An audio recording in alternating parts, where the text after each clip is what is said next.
Greetings and salutations, friends, and welcome to a nice and spicy topic. I see the chat is already in full argument mode.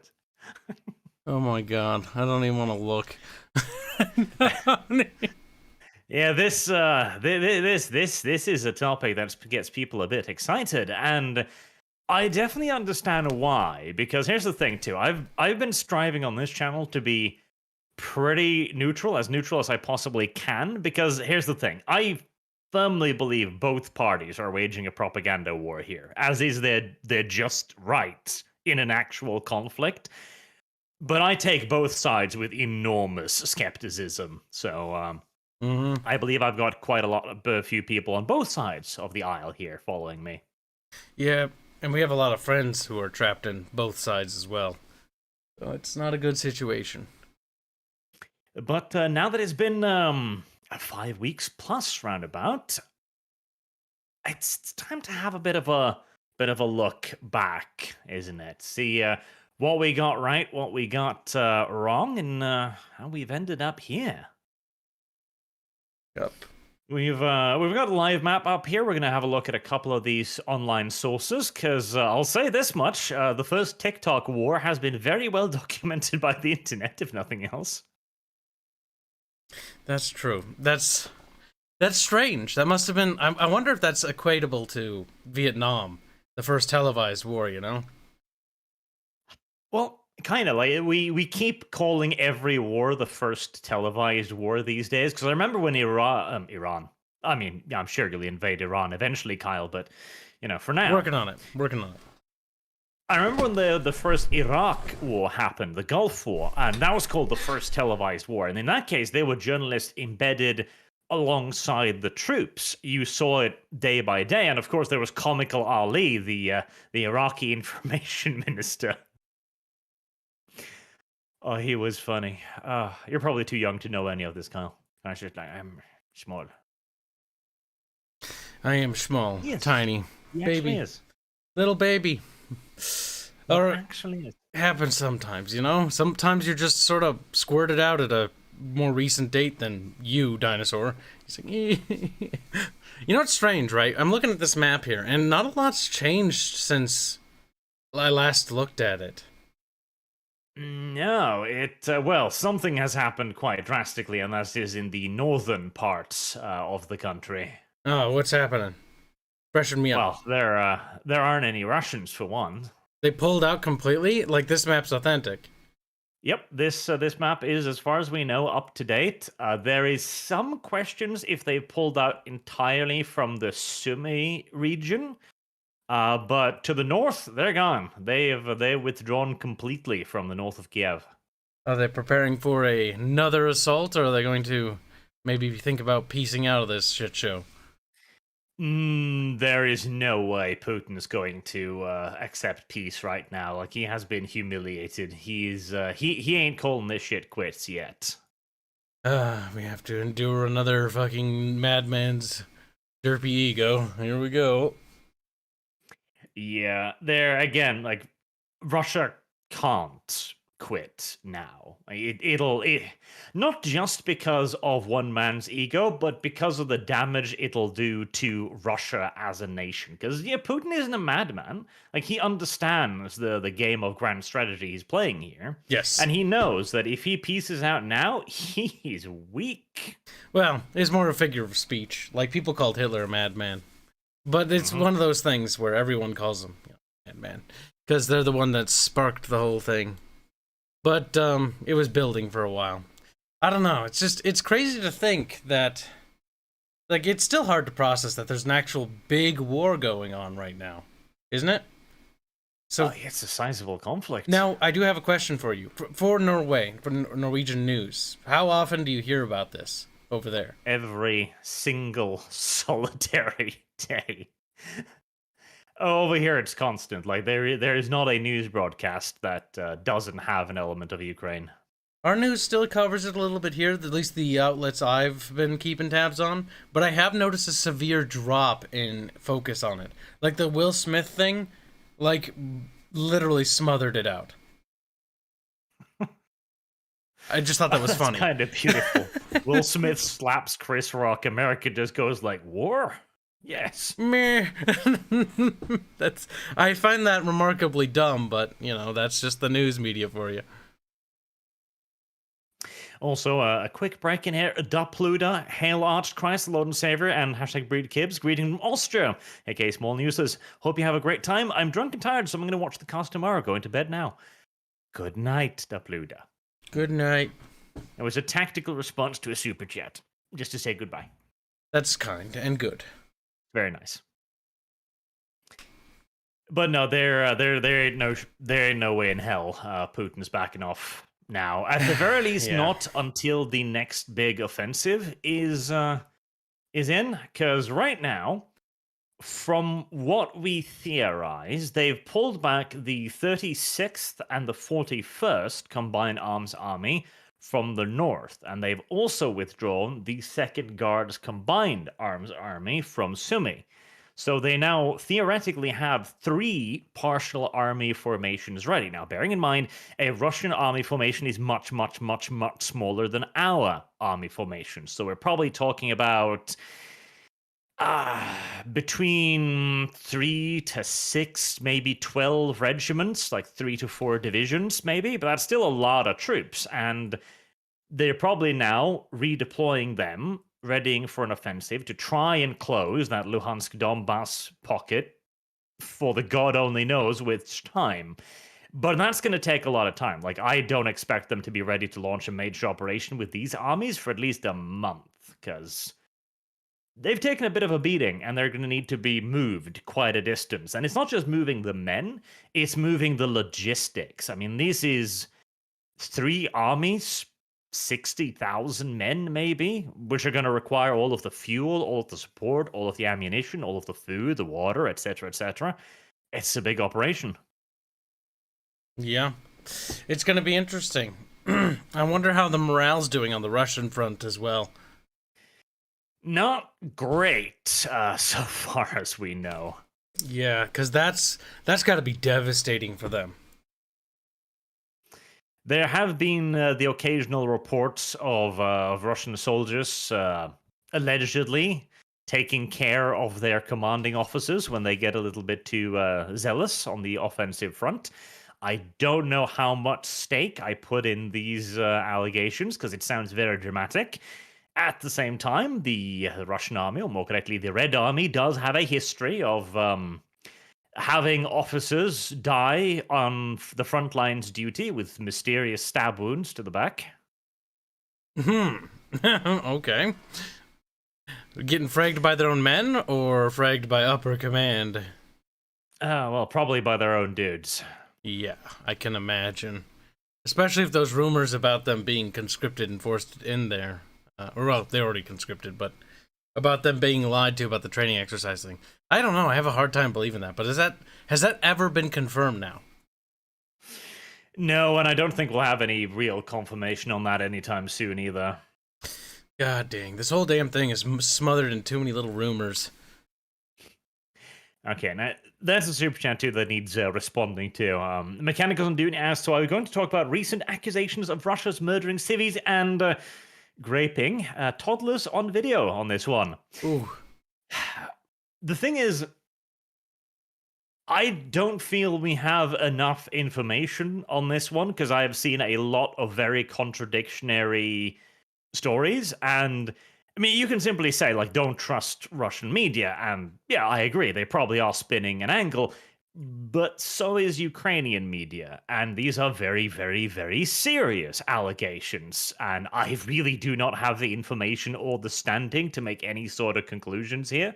Mm-hmm. Like, obviously, if there have been genocidal attacks on the civilian population, I condemn it, as if that needs to be said. Yeah, as if that does anything, even. Oh.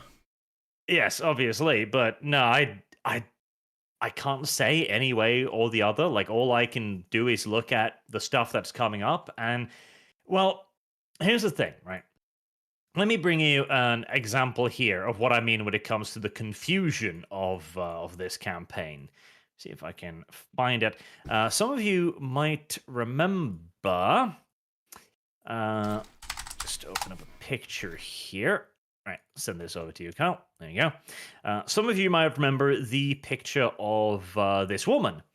She was evacuated from a hospital that had apparently been attacked by, the Ukrainians claimed, airstrikes, bombing the hospital itself and causing a great deal of damage to it. There was also that rather famous picture of the pregnant woman who was taken away on a stretcher and ended up passing away just a couple of days later. Now, the woman on this picture, she did survive as far as I'm aware, and she safely gave birth to her son, I believe. And Russian media was all over this because they claimed that this was staged because apparently she's a beauty blogger, and that appears to be true. She appears to be a beauty blogger with some 50,000 followers, so, not an insignificant number. Okay. But was she pregnant? Yes. Well, that seems to be true as well, seeing as we have reports of her giving birth, which presumes that she was pregnant at some point. I know, I'm just making sure it's not all fabricated, like there's no actual child. Because sometimes they dump stuff on the media just to flood the circuits, but they don't actually. In the hopes that people just buy it.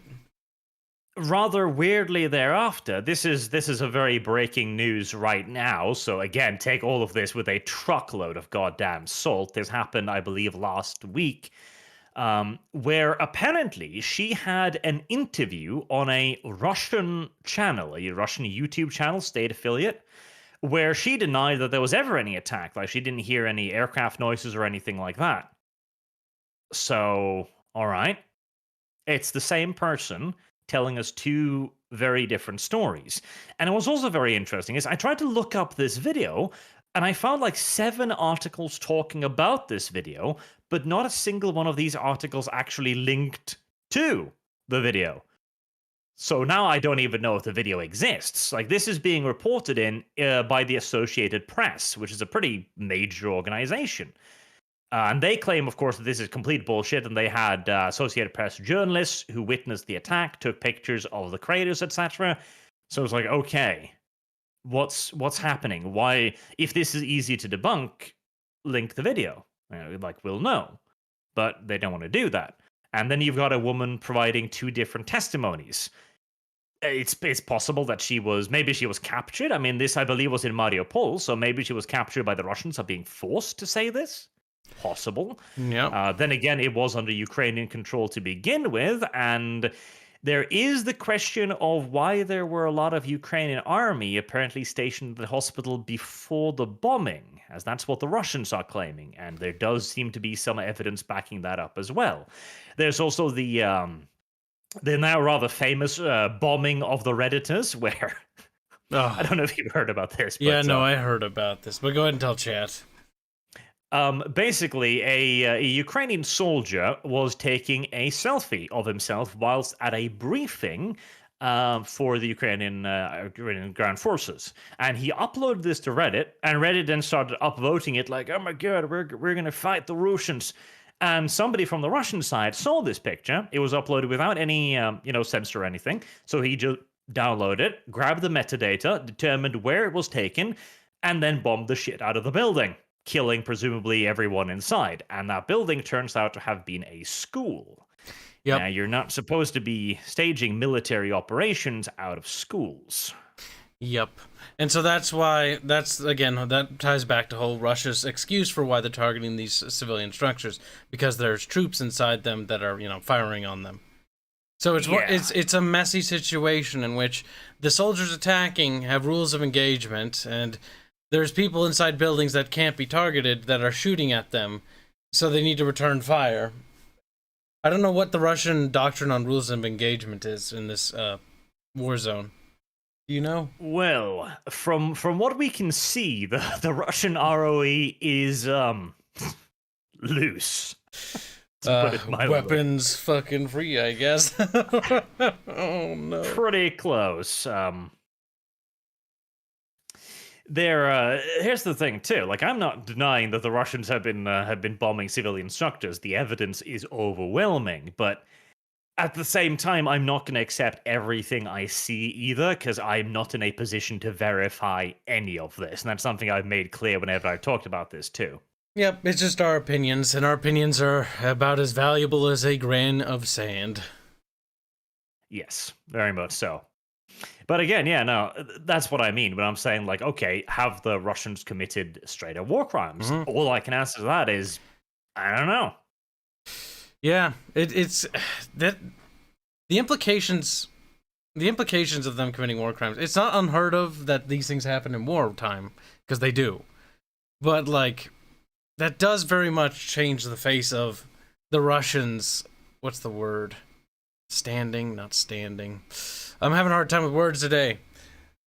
It's their face. Well, it does You know what I mean? absolutely affect their reputation. It also affects them internally, because the Russian people view this as justified, or so we've been told. And when you hear that your own soldiers are going out there murdering children and stuff, allegedly, of course, you know, it very much disheartens the people, and you begin to lose war support. And when you lose war support at home, as we know through historically, wars become very difficult to fight when your people's hearts aren't in it. Yes, you don't want to be perceived as the bad guy for obvious reasons. Yes, you want to be viewed as the hero, or the good guy. I mean, even Nazi Germany and Soviet Union, they viewed themselves as righteous in their own eyes. They have to justify their own actions to their people, otherwise they lose all semblance of war support. Yes, no one is the villain of their own story. Mm-hmm. Now, there are also some very suspect things. I'm not denying or minimizing that either. Like, for example, when one of the, I don't think it was Lavrov, but one of the Russian representatives to the EU, I believe, had a very interesting Freudian slip. When speaking to the press, he said there were no bodies in Bucha, I think the place was called, until the Russian troops arrived. And then very quickly I was like, oh, that's not what I mean. It's like when they arrived. Like, okay. All right. It's an interesting slip of the tongue right there. And there's also, as chat points out right there, Russia is, of course, claiming that this was Ukrainian false flags as well. It's like, okay, well, who the hell knows? Hopefully, we'll begin figuring more and more of this out, but it's not inconceivable that either side is doing shit that's wrong, and it's not inconceivable that the media is ignoring it either. For example, this happened in the Second World War as well, when the Germans invaded the Soviet Union. They came across the mass graves containing Polish officers and soldiers executed by the Soviets when they were cleaning out their part of Poland. And the Nazis were, of course, overjoyed, like, holy shit, okay, this is a propaganda victory. And they invited all kinds of journalists from all over the world to come and see this. Like, the Nazis had irrefutable evidence that a lot of Polish people had been executed in mass graves. And yet the mainstream media of the time were like, no. We're not going to cover this. Like, we've got a war to win. And, I mean, fair enough. But my point is, I wouldn't be surprised if they did that again. Yep. I mean, it's human nature. It's very cyclical, right? The more things change, the more they stay the same. Yeah, warfare's changed, but humans themselves haven't. We've been committing war crimes since we've been able to throw rocks at each other, before there were even rules about wars. So it's one of those things where I don't doubt there have been crimes committed on both parties. It's highly unlikely that there hasn't been of some kind, you know? Highly unlikely. Some troops surrendered and they opened fire anyways. You know, there's all sorts of horrible things that happen in war. And some things have better evidence than others. Like, for example, the bodies in, I think, again, it was Bucha. Like, we have what appears to be satellite imagery showing the bodies appearing and showing the bodies lying in the streets for at least a week. That's pretty damn good evidence. Like, it'll be difficult to refute that. Yep. It's very hard to bust that. You can always claim, like, oh, it's a deep fake, you know, because imagery modifications and stuff like that. That's getting very advanced. I wonder how that's playing into all this. What? That's another thing again. It's like, see, we're entering into a period where digital manipulation of imagery is getting so good that, I mean, you believe the pictures you see, right? But how long until you can't even do that? Yep. We've already been able to fake people's voices, and we're getting better at it every single day. Hmm. Now, I also want to point out, though, that regardless of what has happened or what may happen or which side has done it, it's still Russia doing the invading. So that's a crime in and of itself, right Yes, they are the aggressor, and generally speaking, the aggressor is always in the wrong generally. Like, Germany's in the wrong for, attacking Poland. In the same vein that Poland nabbed Zalzi from the Czechoslovakians when Germany was devouring Czechoslovakia. It doesn't there. justify those. You're like, I want Zalzi back, and they just took it. It's like, wow, that's a good move, Poland. You look real good. Don't worry, the media didn't cover that either. Listen, a little bit of territorial expansion never hurt. So yes, the final thing on the war crime front is that's not for us to decide. That is for courts to decide. And even then, I've heard a lot of stuff like, "Oh, we'll take Putin to the war crimes court."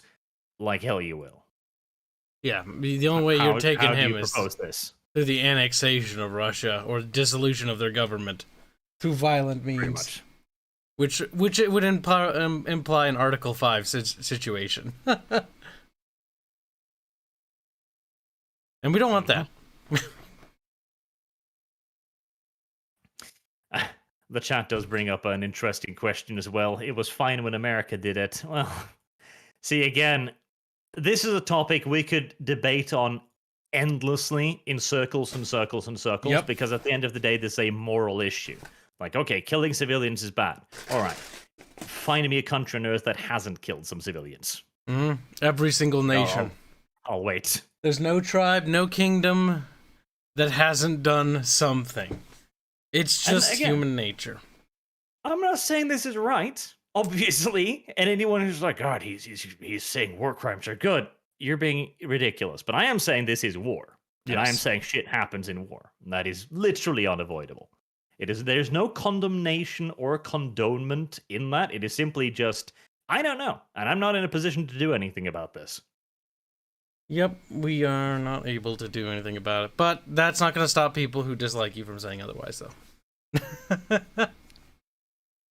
Now, as the other thing the chat's been talking about here a little bit, I see, is what happens to Putin? Well, there's an interesting question, isn't it? Because, all right, they're pulling back all of their forces now for one big, fat, major offensive to try and close the Donbass-Luhansk pocket. Probably aiming for the Dnieper and Zaporozhye, I believe, is the city. Yeah. Actually, let's send you this map here. This map's very, very nice. Oh, where is it? There we go. And what happens if that fails? That's a very, very good question. Oh, that is nice. I believe they've already had 2 attempts at closing this pocket, at least. One at the beginning, then a second major offensive, which was an all-fronts offensive.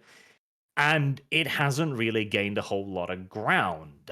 Especially around Kharkiv. Like, Kharkiv was one of the primary objectives of this advance, undoubtedly, because as you see on this map here, there are all major roads leading to Zaporozhye from the areas that the Russians are currently in. Like, they kind of need Kharkiv because it's the wheel spoke from which all of the other major roads lead. And this is something that you need to remember in war on this scale as well.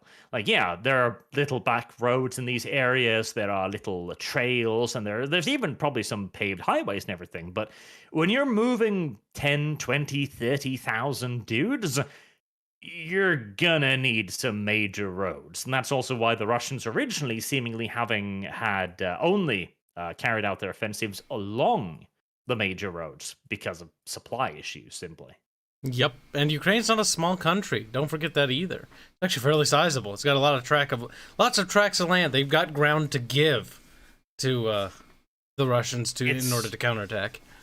It's very large, and it doesn't actually have that much in the way of major infrastructure either, which has been a huge problem for the Russians. One of the big reasons why Kiev offensive failed was because of the infamous 90-mile columns, all just stuck bumper to bumper on very narrow roads as they simply couldn't bring up enough supplies, and so they got full-on traffic jammed.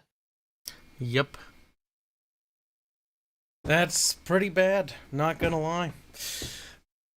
Now, the problem with that is that they've got to take Kharkiv. And so far, the Ukrainians have shown themselves to be very, very, very good at city fighting. So, is taking Kharkiv even an option?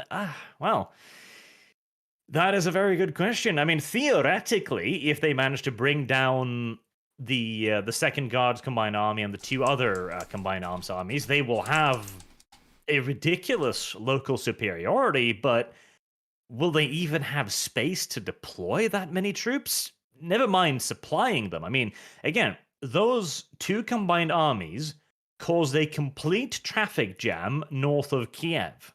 Now they're going to move into an area where there's already a army formation, and they're not going to cause a traffic jam?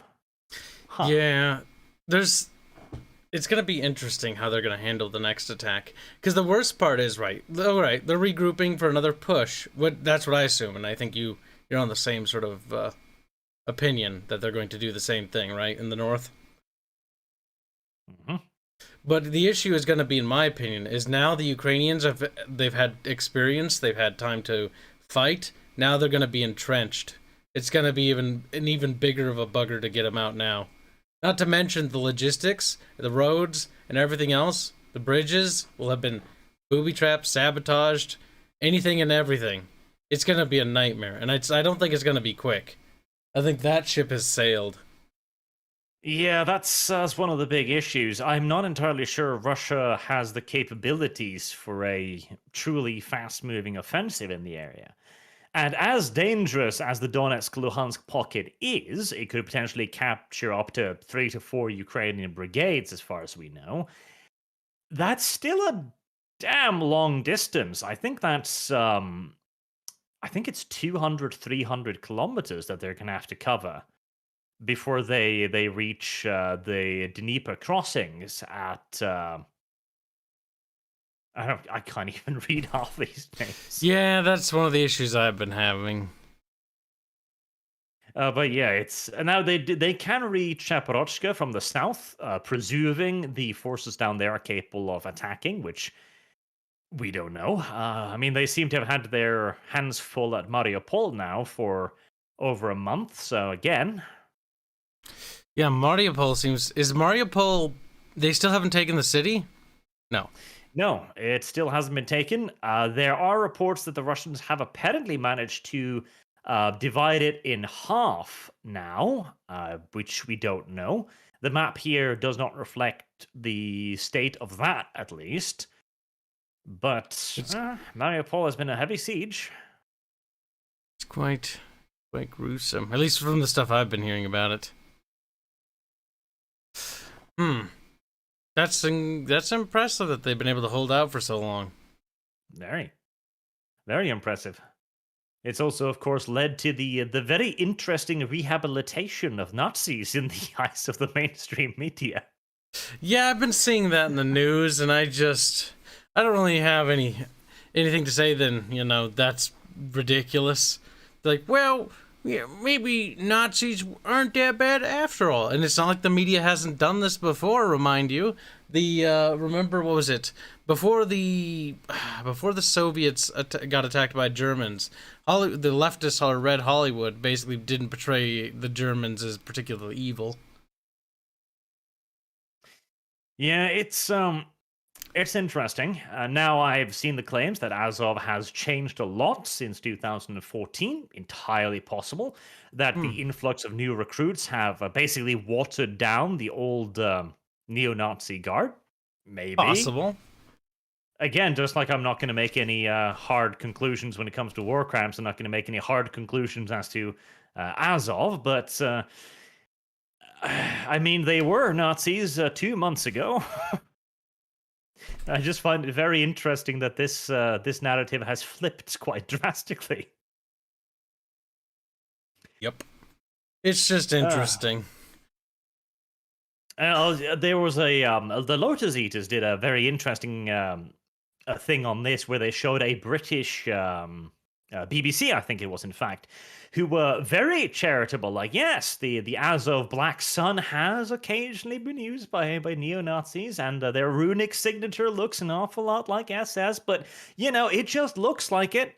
It could be anything, and I'm sitting there like, yeah, I'm sure they'd be just as charitable to anyone else. It could be anything. You could be a Jew. You could be. It could mean anything. Oh no, that's kind of funny.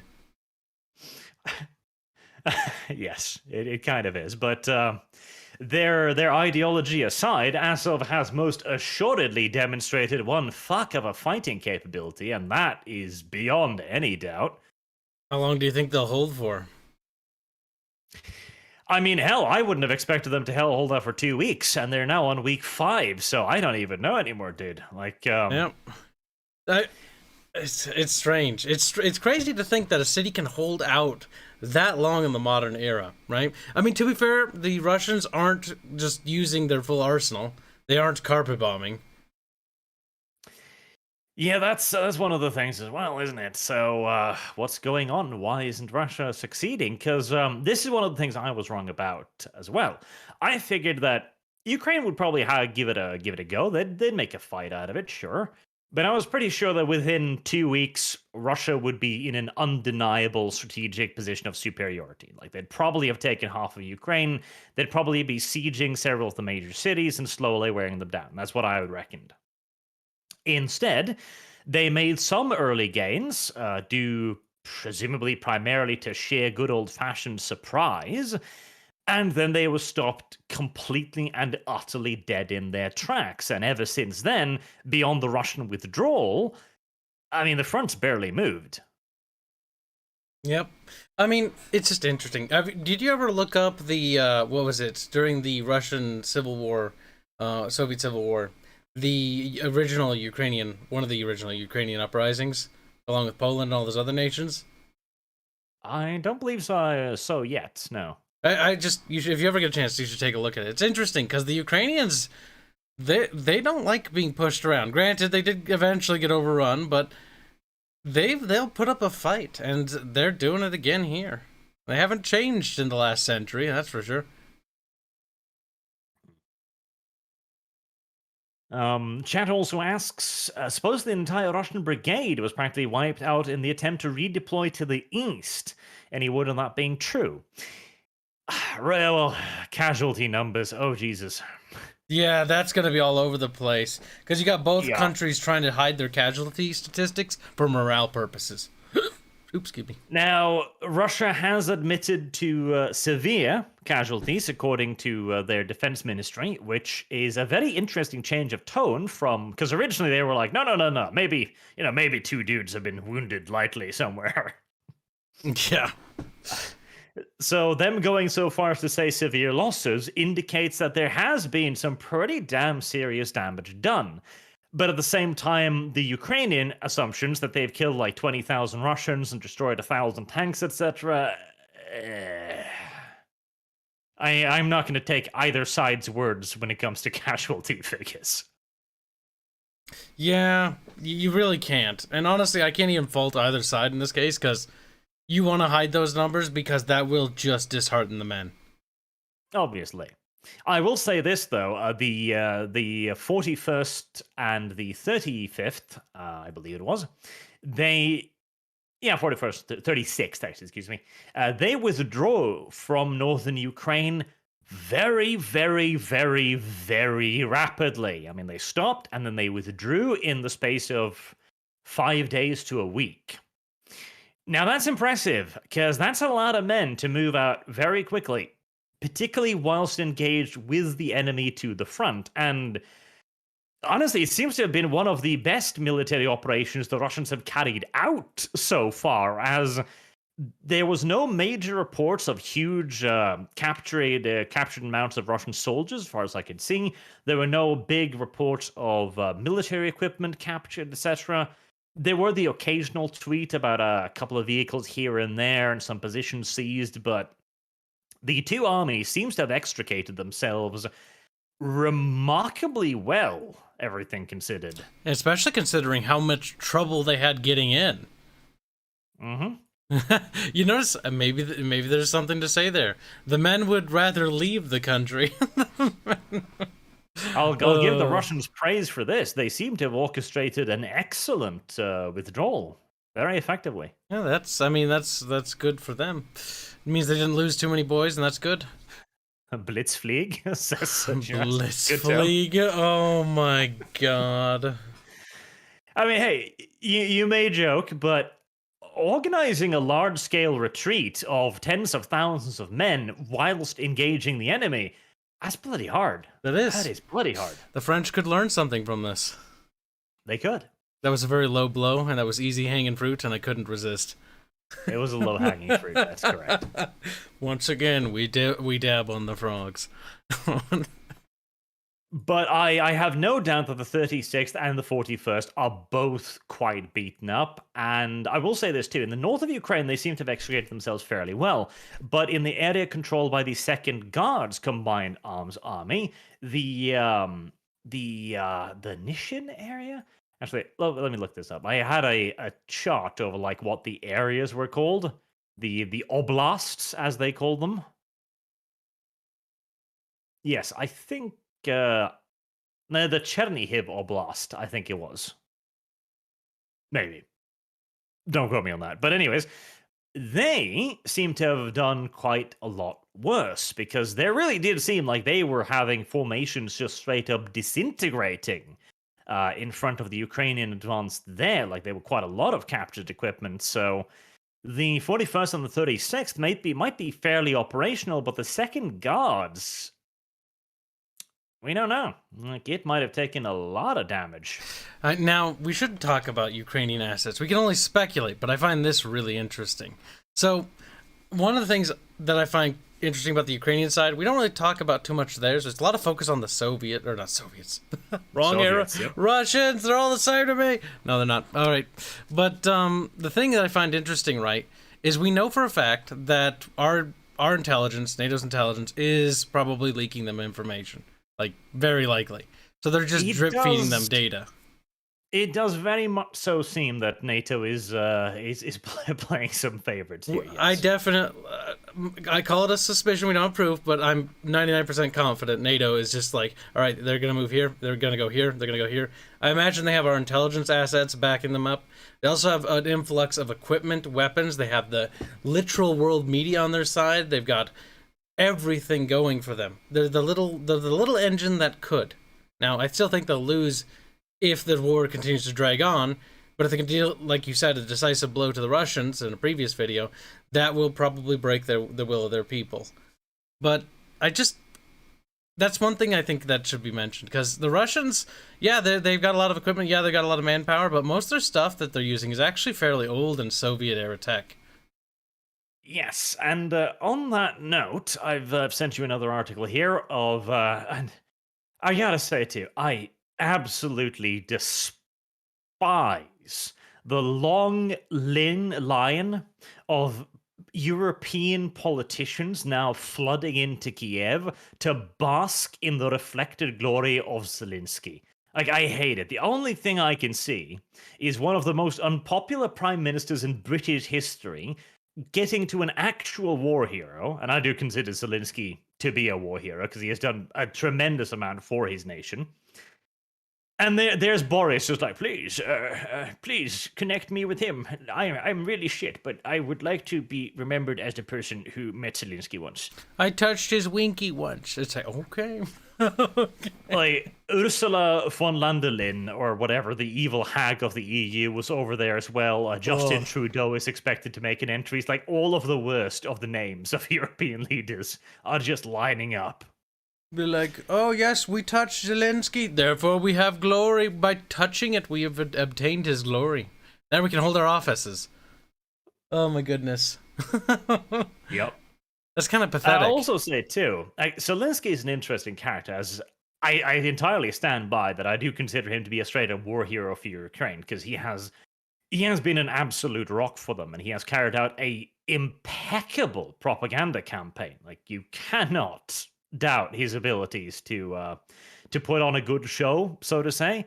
I mean, he's that green T-shirt on his first press conference of the war was fucking brilliant. Like because it made him come across as super humble, yet also super determined and very military as well, without wearing any military insignia. So he wasn't putting on airs either. Like, it was brilliant, and you can see he wears that thing as a second skin now. Yep. Regardless of what you think of him personally, he is the right leader for Ukraine in the time of crisis, and that's normally when you find out whether or not you have a good leader.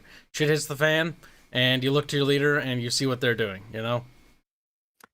And to be fair as well, there have been a lot of accusations of some pretty hefty corruption surrounding him as well. And a lot of it does seem pretty believable as well. So I don't think he's a perfect person, but he's certainly been a very good leader, if nothing else. So you know what sucks about talking about this is, like, no matter what you say, people are like, actually, Well, yes. and then you'll be like, well, you know, it could be a bit of both, and they'll be like, well, now you're just a fence sitter. You'll never win, Arch.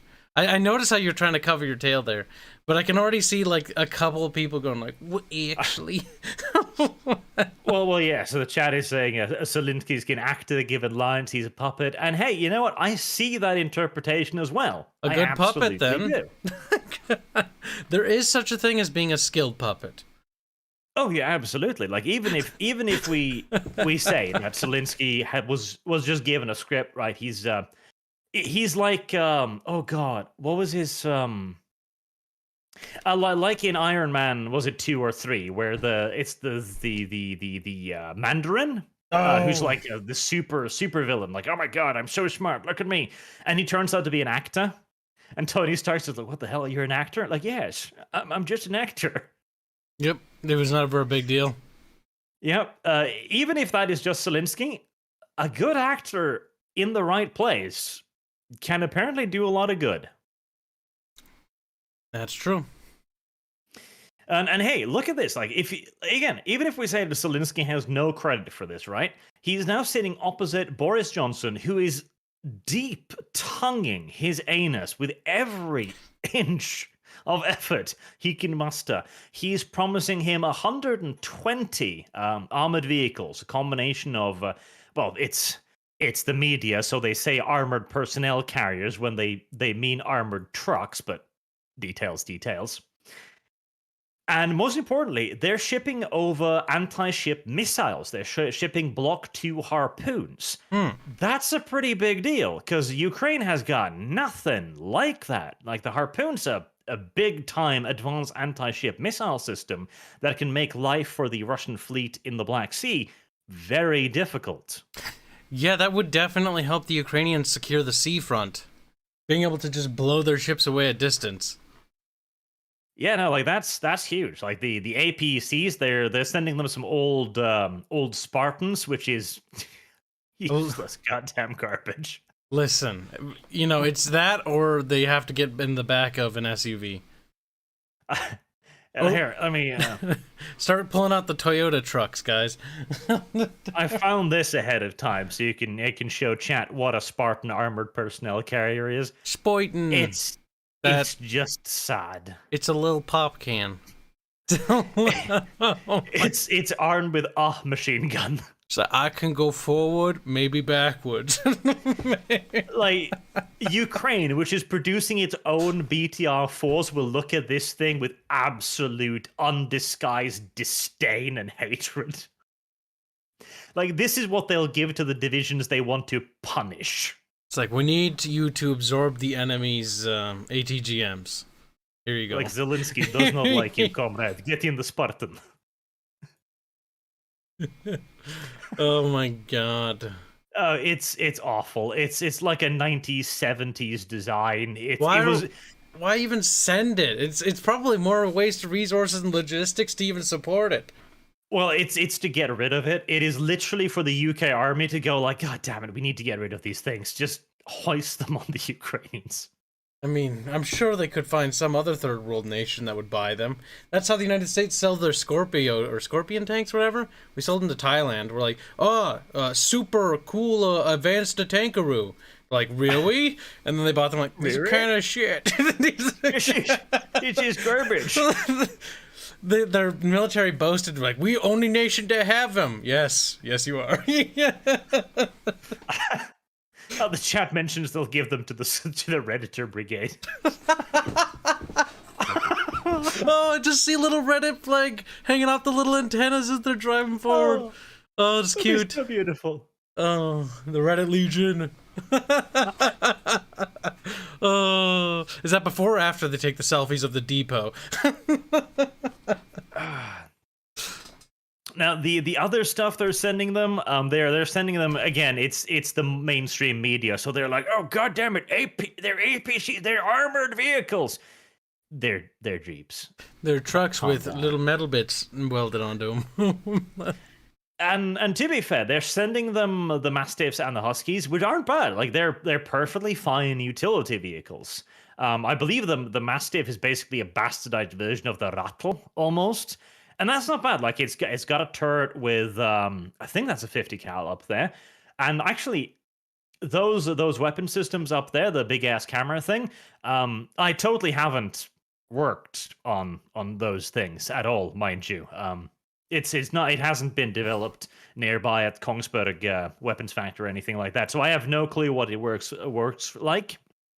But he's stuttering. Guilty.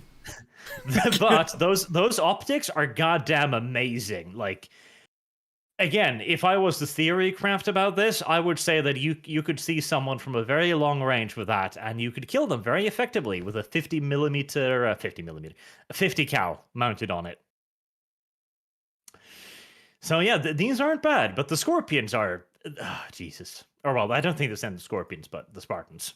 The Scorpion was a built on the Spartan again. Oh my god, they have a thing called the Scorpion? What the hell did we sell Thailand? Does chat remember? We sold them a bunch of tanks. No, that was probably the Scorpions. The Scorpion was a combined arms development system between US and UK, I think, that ended up with that awful thing. The Spartan is just the hull of the Scorpion without the turret. Oh god, that's horrendous. I'm so sorry, Thailand. I mean, maybe in the jungles they'll be useful. I don't know.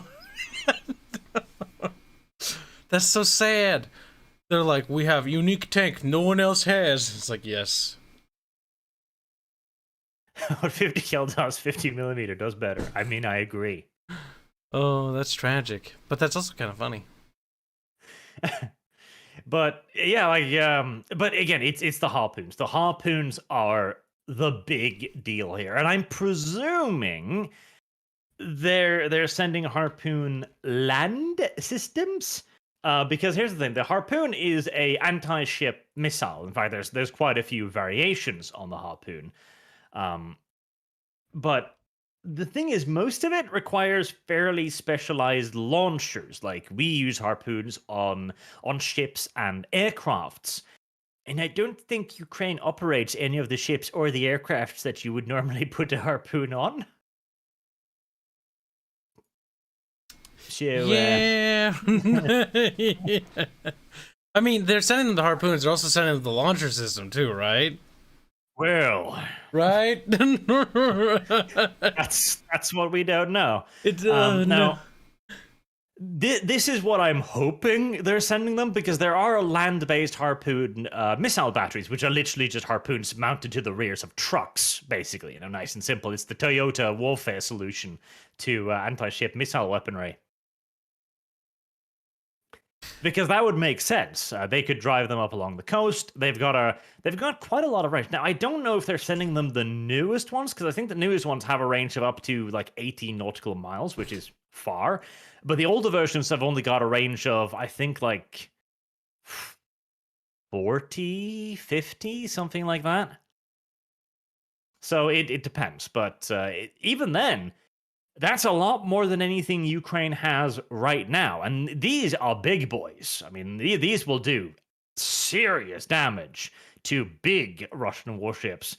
Like, these aren't patrol boat killers. These will do serious damage to anything. Something that big wouldn't just destroy a patrol ship. It would make it. It would have never have existed. It would have obliterated. Yes. That's a big boom. Yeah, no, the Harpoon's a serious ship killer. It absolutely is. And the stuff that the Russians have in the area, as far as we know, is not particularly good at dealing with ASMs. So this is a serious threat. This is a very, very, very, very serious threat. Now, again, we're assuming they're the land-based systems because last time I checked, I'm pretty sure Ukraine wasn't operating any F-18s. I'm fairly sure. I'm almost certain, in fact. Nor were they operating any American missile destroyers either. So, yeah, probably land-based variants. Yeah, but it's a big deal. Like it's a very big deal, and the fact that Boris Johnson is this desperate to get some good press is interesting. And this is only the first thing as well. Now, because again, a line of leaders are just queuing up to tongue Zelensky as deep as he might ever desire. Ugh. And heavier shit's going to start rolling across that border. Russia's on a bit of a timer right now. Like, it's not just going to be NLaws or laws. So long as Zelensky remains popular, there is going to be a series of people wanting to get in the news for doing more for Ukraine. And one of the limiting factors is, of course, that this shit takes a lot of training. I mean, even something like the Harpoon, which is a relatively simple weapon system when it comes to firing it at ships, because you don't need as much in the way of guidance or special training. Mhm. But they could start sending more advanced shit. Tanks, artillery, stuff that's going to require a training period. Or they might agree to actually finally send over all of those old-ass Soviet shits that our new NATO allies no longer need. I think Poland and Romania still had like T-72s just chilling in a warehouse somewhere. Like they wanted to give to Ukraine, but NATO was like, that's a bit far.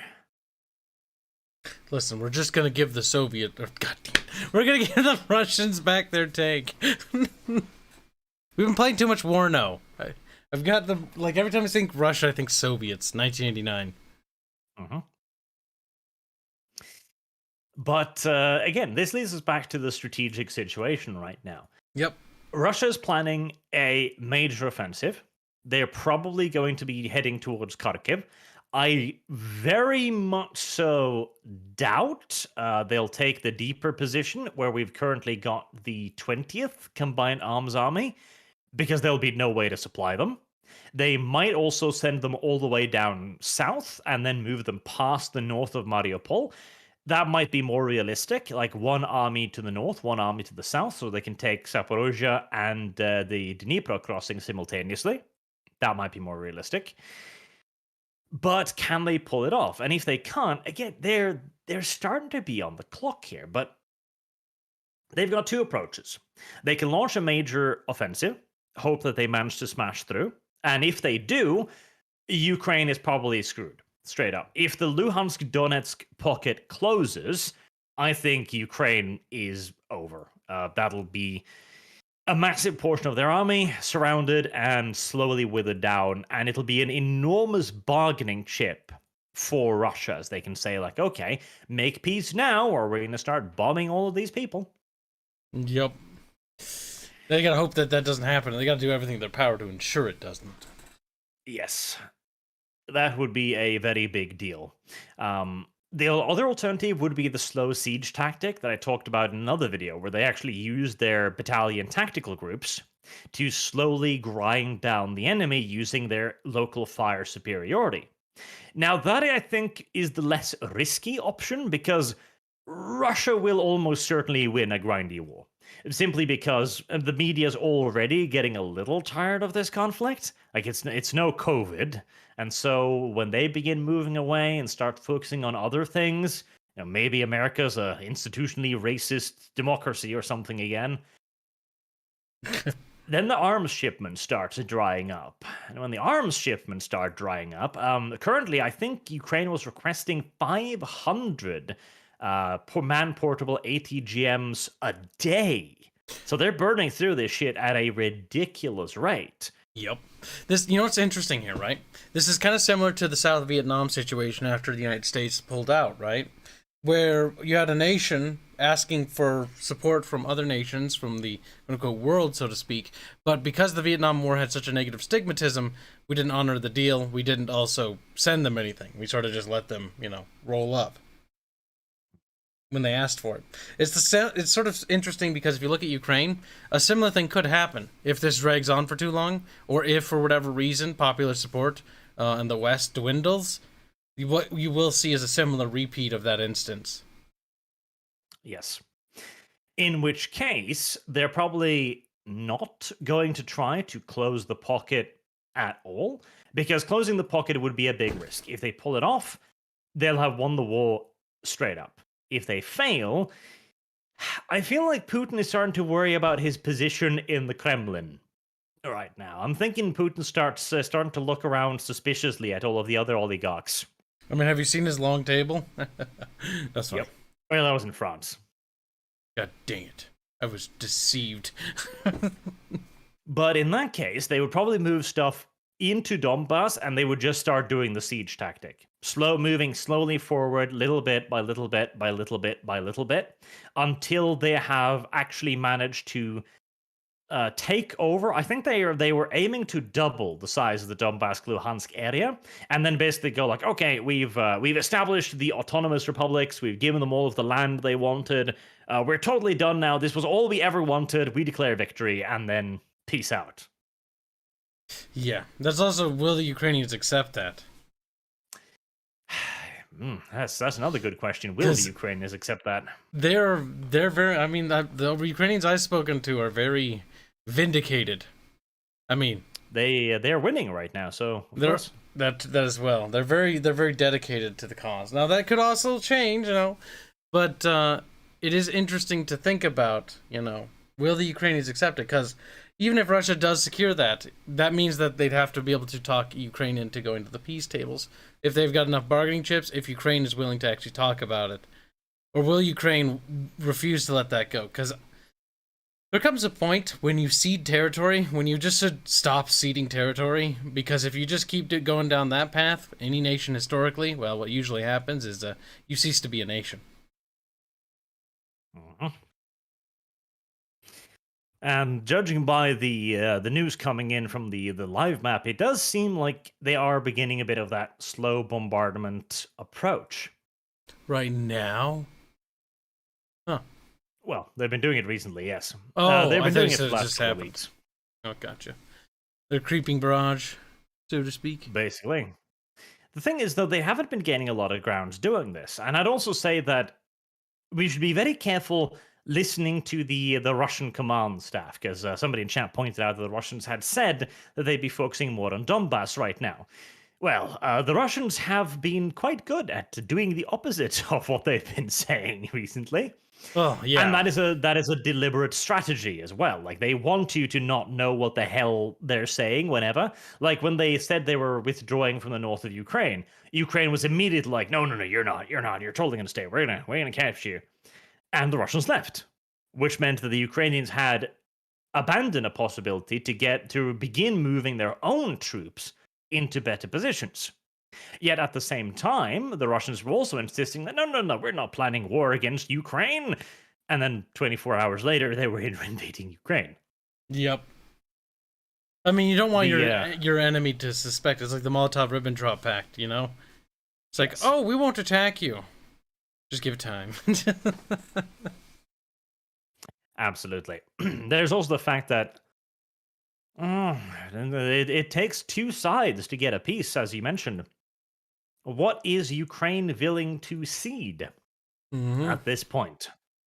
Bearing in mind, too, like they've been pushing in against Kherson, down to the west there, at the bottom of the Dnieper River. North of Crimea. Yes. They've been pushing in that area slowly but surely, and I mean, there's a very tempting target there, because there's a couple rivers. There's a couple bridges over the river of the Dnieper there, which leads very tantalizingly to the Russian rear and Crimea. And I'm betting you right now, in the Ukrainian command bunker, there's a lot of talk about Crimea, because if they could possibly somehow get that back, That would be an unbelievable win for Ukraine. Not only morale wise, but that would be incredible on the peace table, as well as it would also finally deprive Russia a lot of those warm water ports, which is why they wanted Crimea in the first place. And if they wanted to get rid of Putin, like if Ukraine is looking at this long term, they want to get rid of their great neighbor. If Putin somehow manages to lose Crimea, that'd be horrendous. Yeah, I don't think he'll stay prime minister after that, or president, or whatever the Russians have. Tsar, there you go. The kids will be kicking his head down the red road, or whatever the hell they call it. I mean, no, not to quote President Biden here, but oh God, the Russians do have a history of regime change when things get spicy. That's true. It's absolutely certain. It's definitely a favorite tradition and pastime of theirs. Which also, that's the interesting part here. Like, so we don't know a whole lot about the Ukraine side. In part because nobody wants Ukraine to lose. They don't want to be the next Redditor who gets a Ukrainian unit blown up because they didn't know how to scrub metadata from a picture. Oh, they should have taken a picture to begin with, but yes. Yep. So we don't know what kind of state the Ukrainian army is in. Like, there's a lot of bluster on social media. It's like, we're fighting, we're winning, yay! But the front isn't moving. Like, beyond the Russians voluntarily retreating, Ukraine has not shown any real capability of moving the front line rapidly or effectively either. So who knows? Are they in any state to counterattack? Because you got to also bear in mind, it's a lot easier to be on the defensive than the offensive. Yep. That's also true. Going on the offense is when you start to take losses. And the real question is, can they afford to take those losses? Is it worth the risk? Well, they should be at the time now where they're bringing up the volunteers, which will give them a lot more manpower. The question is if they've got gear for all of them, and if they do, for how long. It's very expensive to run a war in terms of materiel, in terms of resources, and in terms of just good old-fashioned hardware. Yeah, those logistics are a nightmare. Because keeping troops sustained, new equipment, if something's damaged, it has to be replaced. That eats up a lot of supplies. It also eats up a lot of food, because an army marches on its stomach. And Ukraine needs to make some kind of gains, because right now, make no mistake, as much as it's funny to look at the media and go like, oh, Ukraine is winning, they're still the ones with their territory invaded. They're still the ones who have ceded all of their southern provinces. They're still the ones who have ceded significant terrain in the east. They're still on the defensive. I mean, I don't expect them to go on the offensive. I'd be surprised. Yeah. It is very difficult to call this a Ukrainian victory if they're going to end up with another third of their country annexed. Yes, because Russia is continuing to eat away at their nation. And probably will not stop. But that is interesting, though. There was a map I remember looking at of the different regions that were given to the Ukrainian region by the Russians, right? Because they gifted them all that land. And then Vladimir Putin wanted to do, I can't remember his quote, but basically like he wanted to restore the borders or something like that. How much of their nation would that be? Well, all of Ukraine. Okay. So they won't just stop there. But then again, when does a expanding empire really want to stop? As long as Putin is getting successes, I'm sure he'll want to continue. But right now, it's also a question of how ambitious is he? Because, all right, let's say, and somebody in chat mentioned as well, that there's apparently very recent reports that they've begun advancing in the Luhansk area.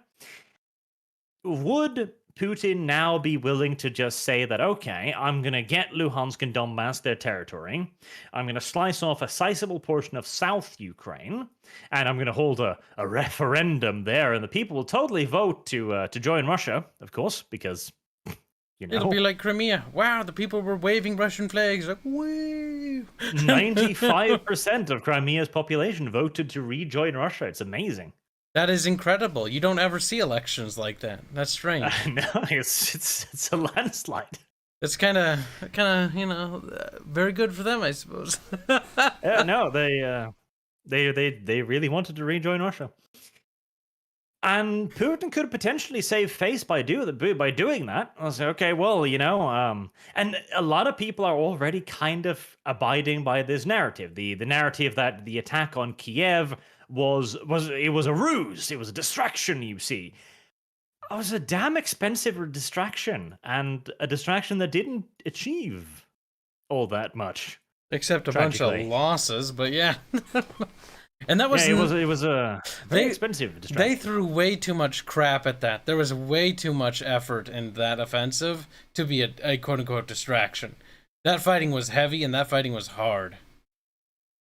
I mean, that was 3 armies. That was one hell of a distraction. No doubt about it. We're just distracting them. Yeah, I'm not sure I buy that line of reasoning, but we shall see. Or alternatively, Putin will go for more. Like, he won't accept peace, and he'll just start inching closer, and media will eventually get tired of everything. And I mean, right now, Ukraine are the ones asking for peace, although they might have gotten emboldened by recent successes. There are some reports as well suggesting that the Russians may be preparing to abandon Kherson and the northern side of the Dnieper's southern reaches. That would be a victory for Ukraine too, absolutely. Now, it would also mean that any kind of attack on Crimea would be a lost opportunity, because if the Russians manage to dig in on the other side of the Dnieper River, the Ukrainians ain't crossing that shit in a hurry. Yeah. Then again, neither are the Russians. I mean, the Russians are just sitting there twiddling their thumbs after licking their wounds. It was not a good, what, how many months has it been now since the war? How long has the war been going on, actually? 5 to 6 weeks. Okay. Wow, it feels like it's been longer. Yes. Yeah, the first month was not a good month for Russia. No, it wasn't great. It was a remarkable disaster. One that is actually quite interesting, though, isn't it? Because all that manpower, all those armies, and for what? To get absolutely plastered by a smaller nation's defenses. That's kind of... It is absolutely unquestionable that this has done serious damage to Russia's reputation as a military power. Yeah, irreparably so. Well, I mean, Ukraine can have that one little spiritual victory if they want that. Not that that helps. I heard that Japan was eyeing their northern borders with Russia too, which is hilarious. Oh my god, yeah, what was it? Sinkiane? That's that, this northern region here, chat. The Kuril Islands. And those islands, they wanted Sakhalin Oblast and the Kuril Islands. I mean, to be fair, they are Japanese. And, if we're dividing Russia, I'd like a bigger Mongolia. And even China is starting to get a little bit now, because Vladivostok's looking hungry. Well, because if we're looking at Russia's strategic position right now, it has been severely weakened. To begin with, China was very pro-Russia. Obviously, it's their main ally. Yep. And so they set in place very stringent control of what their media could talk about. They were totally on Russia's side. They were like, no, there's no war in Ba Sing Se, etc., etc. But recently, when the reports of the alleged war crimes came in, even China is like, oh, we're very worried about this. Really, China? China's like, oh, Russia's imperialism, most bad. Vladivostok has Chinese minority. Feel bad for them. It's like, oh no. Yes. Siberia does look a little Chinese now that you mention it. And that is a real unironic danger, because with Russia being more and more isolated from the international market, their only reliable trade partner might very quickly be China, which would mean that China would have an opportunity to buy raw resources, which it desperately needs all the time, for pennies on the dollar. Cheap. And what's Russia going to do? It's like, no, we'd rather sell to Germany. Nine. Yes.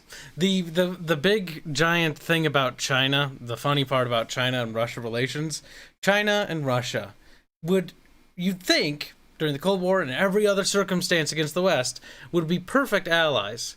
But the reality is much different. It is much more different. They've never been further from hating the ever-living crap out of each other.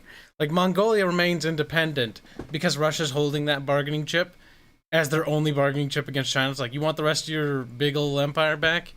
You're gonna have to play ball. Alternatively, if the Russian army appears remarkably weak, maybe China might decide it is the best interest of international community for China to stand with the EU, and therefore we will invade Mongolia. What? Excuse me? Liberate our Mongolian brothers. Oh my god. I don't think they're going to go quite that far, but they're not going to liberate them. It would most assuredly be a mistake to view China as purely an ally of Russia. Oh, China's an opportunistic as fuck nation. I've got lots of Southeast Asian friends who love to tell me stories about what China does to the little countries. Yeah, China, if they smell blood in the water, they're a shark. They'll go for it. They see Russia's weak, they'll take advantage of it, whether it's more trade, whether it's them building up their highways in Kazakhstan, because make no mistake, those little tiny former Soviet states, the Stans, right? China's expanding her influence there, desperately pulling them away from Russia's sphere.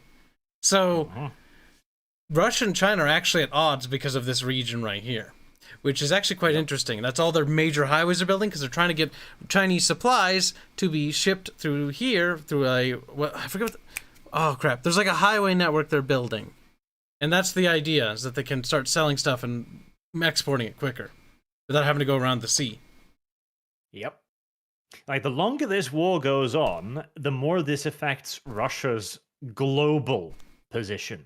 Because you also got to remember, this isn't the only war that Russia is kind of, sort of involved in. There's also Georgia and Azerbaijan and Armenia and all that nonsense to the south, with many areas not particularly friendly to Russia.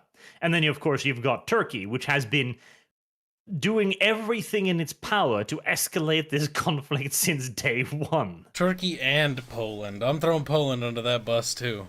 They're like, now's their time for revenge. And to be fair, Turkey and Poland hate Russia with a burning passion. They've got good reason to, but it's one of those things where it's like, can this be abated some other way? Because will this escalate? That's I think everyone's concern here.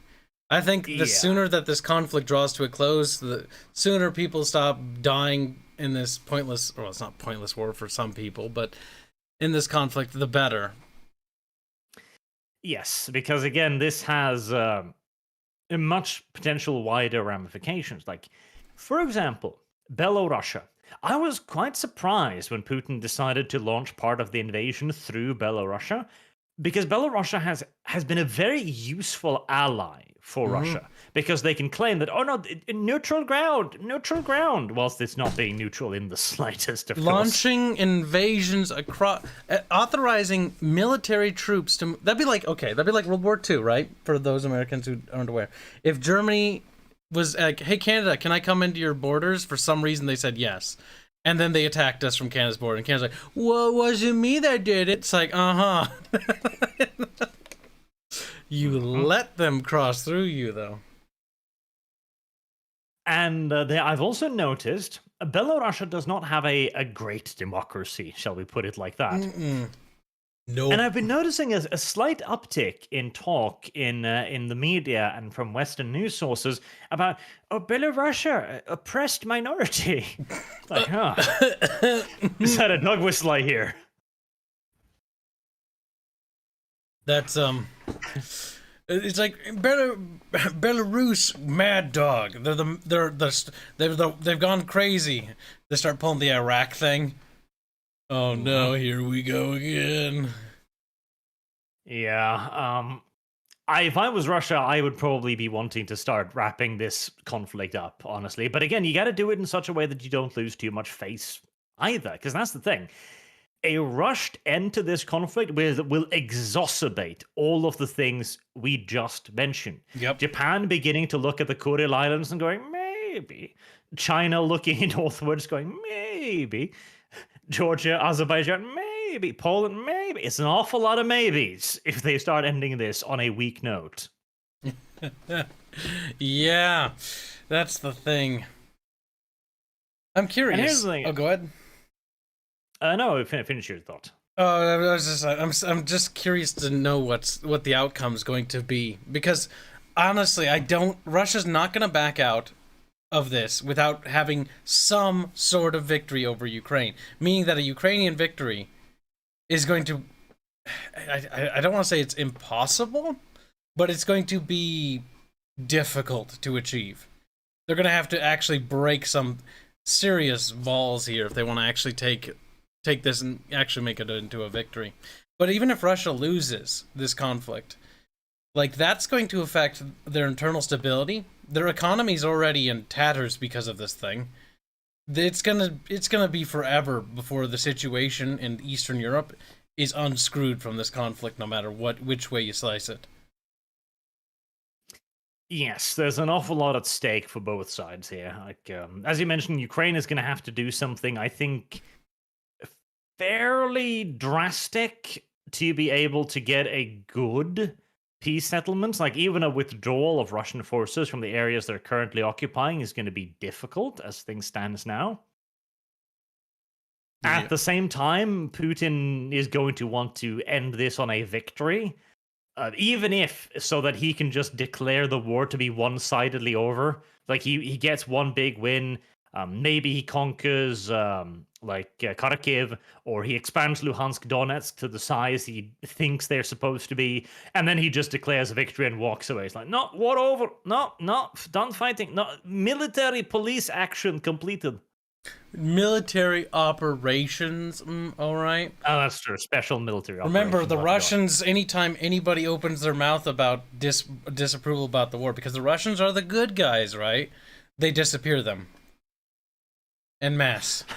Yes. Off to Gulag with you. Anything related to Japan and China have to be said in accents, says chat. No, that goes for all foreign nations. Comrade. Yes.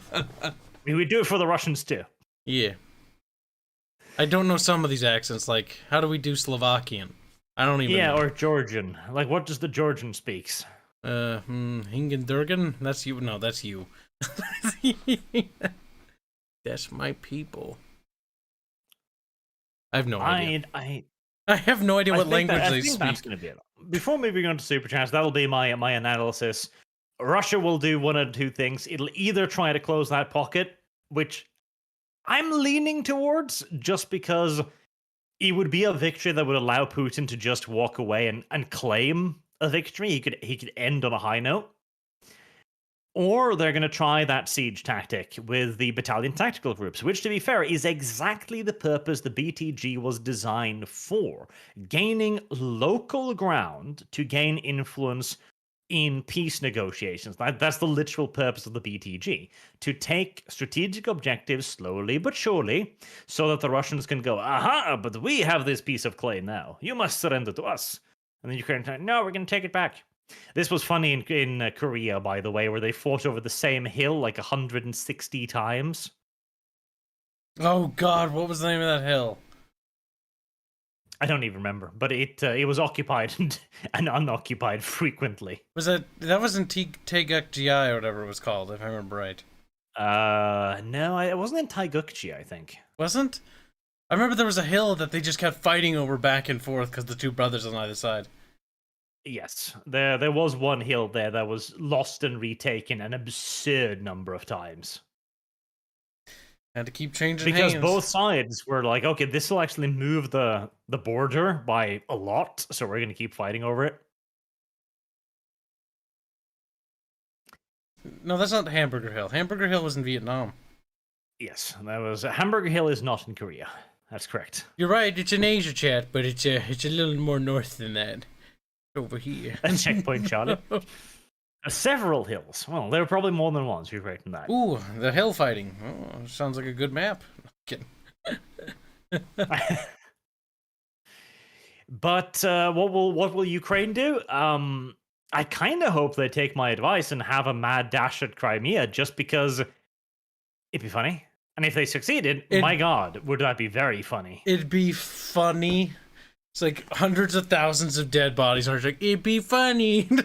It would be tens of thousands at worst. Okay, listen, you're forgetting that there will be an obscene amount of civilian casualties for no reason. They have to cross like a tiny. Ukrainians retake their area and just point their guns at the civilian population. Sorry, Americans say we must have bodies. You are not pure anymore. So they rule. You have been under Russian occupation. I don't know. Remember, I'm playing off the whole media thing that there's, or the thing that there were Nazis. That's why Russia was going in there. They were getting the Nazis. Don't you understand? The Nazis. Again, that hydroelectric bridge over Nova Kakhovka, man, it's tempting. Man, it is very, very tempting. You just want to see what it looks like when it explodes. Don't lie to me. It would be such a hilariously massive victory for Ukraine. And Ukraine needs a big bargaining chip if they're going to get a good peace settlement. That's the thing, because Russia is not going to give up this territory for nothing. Like, you're going to have a pretty good grasp of their testicles before you can really start talking proper peace. Get Russia to pull out if they have Ukraine. Be like, you can keep Ukraine if you just piss off. See, the problem I have with that logic still is like, yeah, but it's Russia. They'll just invade again. Yeah, this isn't the first invasion war Russia's been carrying out recently. Russia's a very expansionist nation. They're very much geared in sort of an older vein of territorial reconquista, or well, yeah, in the same vein, because they view themselves as lost territories, sort of like the Romans when they lost their empire. Justinian wanted to reclaim it. I think Vladimir Putin views himself as the Justinian of Russia. He's there to reclaim and rebuild. And he has been successful. That's the thing, too. A successful conqueror rarely stops. But think about it. In just the last, 40 years or so now, we've had the Georgian Civil War, where the Russians were very heavily involved. We've got the Transnistria War. We've got the Abkhazia conflict. We've got Tajikistan, we've got Chechnya, we've got Dagestan. Oh God, Chechnya. Yep. Yeah, I forgot about Chechnya. Go ahead. The whole Caucasus conflict. We've got the invasion of Georgia. Russia's been doing quite a lot of shit recently. The assumption that they'll totally back down if we give them Ukraine. It's like, I'm not sure. At the very least, I think Finland would start sweating a bit. The problem with appeasement policy is like, well, guys, you see, the Germans will stop after they have Czechoslovakia. And it's like, okay. And then like, oh, they're taking Poland. Yes. And the Russians are like, yes, the Germans will stop when they have Poland. They want all of Russia. And I mean, this is the second time they're invading Ukraine, too. I'd like to point out. They did this in 2014 as well. Mm-hmm. And they did it a century prior. Over the similar auspices of trying to nom them back into the Russian Empire. And they succeeded that time. Well, under the Soviet Union that time, though. And I think Russia might, who knows, maybe this will have taught Putin a lesson about his military. If nothing else, it'll get him to start wondering how he can put more money into it to try and fix it. If he can, will be interesting. Very much reminds me of that one quote from Sacrifice from James. Haven't we all had enough of wars? And everyone says, no! No. Yeah, kinda. That's where we're at. All right, let me move on to some super chats then. Armus Fowl says this has been an interesting war to watch, to say the least. Arch is just a step behind me at every turn. That's Slutimus, who is like, the Russians will kill Ukraine easy. And Slutimus was proven wrong. Slutimus gets annexed by Ukraine. Slutimus does get annexed by Ukraine. Slutimus was like, Russia will nuke Ukraine. Like, Slutimus, calm down. Russia nukes Ukraine, that'd be I want to say it's inconceivable in the modern era, but again, I don't want to jinx it, so I didn't actually say that. Just a small tactical nuke. I don't think that's going to happen. Russia decides to drop Tsar bomb, yes. Well, Goodbye, I mean, Eastern that- Europe. Goodbye, Europe. Umbretti says, like the stream, you bigots. Oh, that's a good advice. You should like the stream, bigots. Yeah, don't be a bigot. Shit. Ugh. Though, considering how controversial this is going to be with both sides, maybe not. The problem is we kept flip-flopping, so we've made enemies on every side and we have no friends. That is true. Like, I'm a centrist in this regard, unfortunately. Which means everyone hates us. Maleficus Strikon, Breed Kibbs, 50 words to fill, hugs, 50. I don't understand the reference. Hmm. Glow in the Dark says, Russia's biggest enemy is asking for directions and rush hour traffic. That was funny. Kinda That was funny. They were asking for directions in that one TikTok video. Like, please, Kiev, where? Do not know where rest of unit is. Points back towards Russia. That way. That's why the army retreated. They got bad directions. Oh no. Terrible. Mark Jane, we now call ACAB, I mean A30B, social nationalists now. Oh, we call, Azov are social nationalists. Social, that's a great term. Social nationalists. I like that. Not national socialists, social nationalists. Good. Good. They're very social. Alright? Capiche? I mean, I'm not denying that socialism has something to do with nationalist socialism at all. In fact, I've always believed this to be true. They might be linked, you might say. Inexplicably so. Black 1917 says, Quick and Hail Archchrist, our Lord and Savior. Breed Gibbs, question for the reverse engineering video. Do the orcs reverse engineer anything? Nah, they just make up shit. Literally, they just make up shit as they go. Oliver Nord, have you guys heard about the two generals declared traitors by Ukraine? One of them was apparently in charge of Kherson, which fell quite easily. I have not, no. But I will say Kherson did fall remarkably easily. Like, I've suspected that maybe the Ukrainians were like, Russia not so crazy, to attack over tiny land bridge. Then Russia attack over tiny land bridge. Worked quite well, actually. Sometimes it does. But no, I haven't heard about that. That wouldn't surprise me. Like, if that is the only territory where Russia has had a massive success, so maybe Zelensky wants somebody to blame. Scapegoats are endangered animals for a reason. Glowy says, numbers and estimates of dead or destruction kind of remind me of ancient accounts of war. Greece fielded 100,000 soldiers against Troy's 10,000 soldiers. The Greeks were overrun, 85,000 dead, 100 Trojan soldiers died. Yes.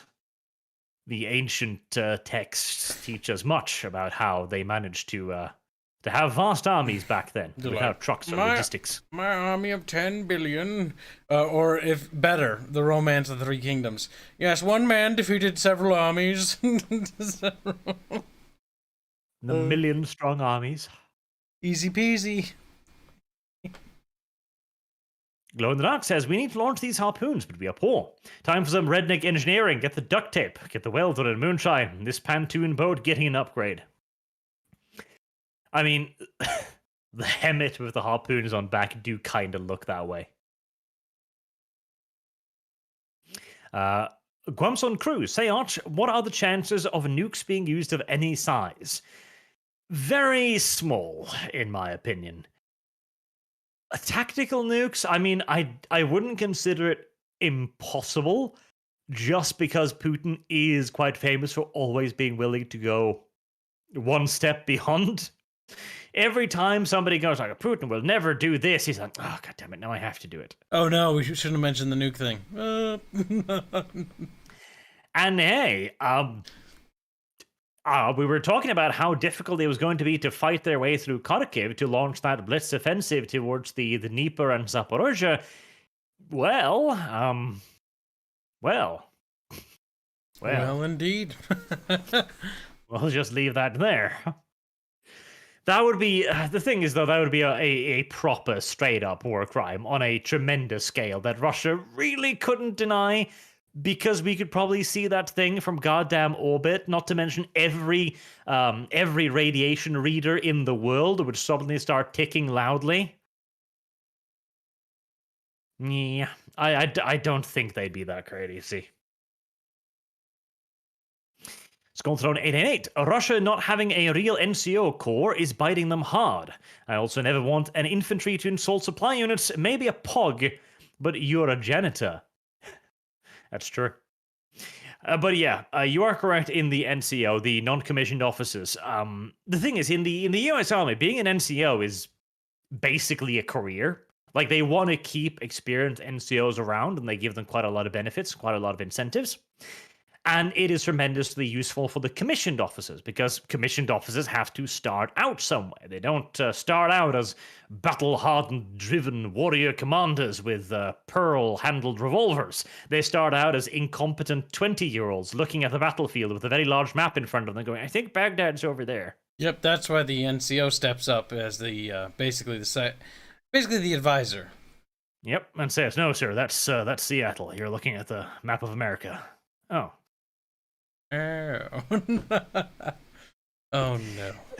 No shit, though, but that is very much so how it is. Like, basically, the first rank of commissioned officer is just out of school. Like, they have no idea how anything actually works. And having long-term NCOs that have been around the soldiers, been around logistics, been around operations for a long time, and I've seen a lot of commissioned officers come and go, is tremendously worthwhile. Meanwhile, in the Russian army, the NCOs are usually just people at the end of their contract service period, so they've been in for maybe 2, maybe 3 years, basically, in comparison to maybe the 10, 12 of the American NCO Corps. It's a big difference. Artemis Fowl. Soviet simps will claim that losing military troops on Moscow is just part of Putin's 6D chess strategy, that is just too smart for us to figure out. Well, I mean, if even Slutimus can see it, I'm starting to wonder if maybe the distraction was actually a distraction after all. My God. Squint size 4D chess. Maybe 60. Yeah. See, it would be funny if that was the official narrative, though. Like, the offensive succeeds, they capture the Donetsk Luhansk border, and they go like, see? Distraction worked. And I said, oh, God damn it. Hey, Taras Shevchenko says, does Finland consider Ukrainians to be honorary Finns at this point? They might. I mean, hell, Finland might be getting their own stream of refugees soon. Much ashamed. When it comes to war reports, the one statistic I attach any weight is the self-reporting of losses. All other figures are often exaggerated. Even the self-reporting of losses I usually take with a pinch or two of salt. Yeah. Abdi Mohammed. Invasion through a neutral third-party country. Sweden right about now looking real nervous. I mean, to be fair, if Russia just asked us if they could invade through Norway, I think the response would be, well, we're not looking right now, so we don't know. We didn't see it. So you wait for Russian their army to get moving in? through Oslo. Just police officers, army just standing in the streets whistling loudly. See, what would happen if the Russian army did that? All you'd have to do is just backstab Russia, and then their army would be trapped inside of Norway. The thing is, I think we'd backstab Sweden instead. Really? Like, what? Why? You can't take Sweden if you don't have tankus. Yeah, but Russia, we have tanks, Kyle. They don't. Little gay boy. You got those weird little mountain tanks, and they just elevate. Stupid mountain tanks. That's Sweden, you munchfuck. Oh my God! You haven't even invented that technology? Barbarians. Sweden gets invaded from the north through Finland. Norway moves in to protect Värmland. We're here to help. Like, we will protect the civilian population. What are you doing in Stockholm? We're helping. Pulls down Swedish flag, puts up Norwegian flag. Värmland and Jämtland. And parts of Västerbotten as well. And parts of Norrbotten as well. Why don't you just take the whole thing Norwegian. and then kick the Swedes out? There you go. Well, we don't necessarily want all of it, but there are definitely significant portions of Sweden that belong to Norway. I just think Denmark. You need to be under the rule of Denmark. Only under Denmark's good guidance can the Scandinavian Did we lose people... a war? Yeah, That's true. We didn't lose a war before that. Goddamn Danes. Listen, they just need a second chance. You don't understand. They'll guide you better this time to your death. Popatsot says, you can just call me Pop. Most people shorten it to that. I accidentally got It's a Gundam to call himself a homo on FNT. Talk about Berserk, lol. Have you ever talked about the whole woke going after Berserk? I have not. Berserk, I hear they're releasing the final volume soon. I'm going to read that, and then I'm just going to forget Berserk ever existed, because it'll never get an end to the story, so I just need to wipe it from my mind. That's my strategy. And I'll stick to it. Jesus is here, look busy, says, hey Arch and Kibbs, what are you guys' favorite war films, and have you got any recommendations? Also, which are the most historically accurate? Favorite war films. See, I'm tempted to mention those Chinese propaganda movies because they are absolutely goddamn hilarious. He said specifically historically accurate war movies too, didn't he? Well, yeah, but those aren't super accurate, but... Because that's he ruined part of the fun there. Old World War II propaganda films are great. Not to mention... Well, that's just another one. There was actually one that I thought was really cool, although it's not necessarily a straight up war movie, but it's called The Long Way Home. And it's a real life story about two Koreans who got conscripted into the blah blah blah Japanese army, because this was World War II. Then they got captured by the Russians because the Japanese did a really bad offensive into Russia, and then the Russians put them in a prisoner of war camps. Then they were conscripted into the Russian army and sent against the Germans. Then the Germans captured them, and they were like, "We're Japanese, we're allies," and the Germans were like, "What? Nippon Pon? Okay, go to the Western Front." As the Germans enlisted them into their army, and then they were captured by the Americans. That could make a great movie. Yes, it was pretty cool, actually. Yeah, The Long Way Home is pretty cool. Oh, wait, is that My Way? Oh, yeah, no, yeah, excuse me. I think it's My Way. Long Way Home is that the... I think they've got kind of the same thing, but yes, My Way is another one that's really cool. Honestly, just look up Korean war movies, because the Koreans have made a lot of really good war movies. They're pretty cool. They're pretty cool, and you should check them out. Favorite war movie ever, though, still has to be Saving Private Ryan, because that's just a good goddamn movie. Saving Private Ryan. The opening is awesome in that one. It's so good, it got a porn parody called Saving Ryan's Privates. I was going to mention the fact that the opening was so good with the Omaha scene, they did it so well, that it actually caused a lot of, like, old soldiers to have fucking PTSD when they were watching it. It was very good. Also, A Northern Limit Line, I would highly recommend. That one's really cool, too, because it's a war movie about something you never see, which is patrol boat on patrol boat action, which is really cool. Patrol boats are pretty cool, actually. It's one of those ships things that you don't really get... They never get that much limelight. Another thing that's worth mentioning is the... what is it called? It's not a movie, but it's the Band of Brothers HBO show. That's not bad either. That one is brilliant. That one's good. That one's good. You can skip the Pacific. I didn't like the Pacific.